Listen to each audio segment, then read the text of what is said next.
நம்மளில் எத்தனை பேர் தெரியும் இந்திய அரசியலமைப்பு உருவான விதத்தை பற்றி? இந்திய அரசியலமைப்பு உருவாகிறதுக்கு பார்த்தீங்கன்னா 2 வருஷம் 11 மாதம் 18 நாட்கள் பார்த்திங்கன்னா எடுத்துக்கிச்சு.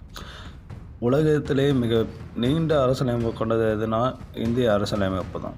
இது பார்த்தீங்கன்னா பல்வேறு நாட்டுக்கிட்டேருந்து, அதாவது அமெரிக்கா, இங்கிலாந்து, ரஷ்யா, ஆஸ்திரேலியா போன்ற பல்வேறு நாட்டுக்கிட்டேருந்து ஒவ்வொரு அடிப்படையான கருத்துக்களை எடுத்து இந்திய அரசியலமைப்பு மிக நீண்ட அரசியலமைப்பு கொண்ட அரசியலமைப்பை உருவாக்கி தந்தவர் தான் நம்ம டாக்டர் பிஆர் அம்பேத்கர். அவர் தான் இந்திய அரசியலமைப்பின் தந்தை எனவும் அழைக்கப்படுகிறார். இதை உருவாக்கும் போது பார்த்தீங்கன்னா 22 பகுதிகள், 8 அட்டவணைகள், 395க்கும் மேற்பட்ட ஆர்டிக்கல் பார்த்தீங்கன்னா, அதாவது விதிகள் பார்த்திங்கன்னா இருந்தது. இப்போ தற்போது பார்த்திங்கன்னா 25 பகுதிகள், 12 அட்டவணை, 490க்கும் மேற்பட்ட ஆர்டிக்கல், அதாவது விதிகள் பார்த்திங்கன்னா தற்போது இருக்குது. இந்த அரசியலமைப்பு புக்கை பார்த்தீங்கன்னா, இந்த இந்திய அரசியலமைப்பு புக்கை பற்றின தகவல்களை தொடர்ந்து நம்ம சேனலில் அப்லோட் பண்ணுவோம். மறக்காமல் சப்ஸ்கிரைப் பண்ணி வச்சுக்கோங்க. தேங்க்யூ.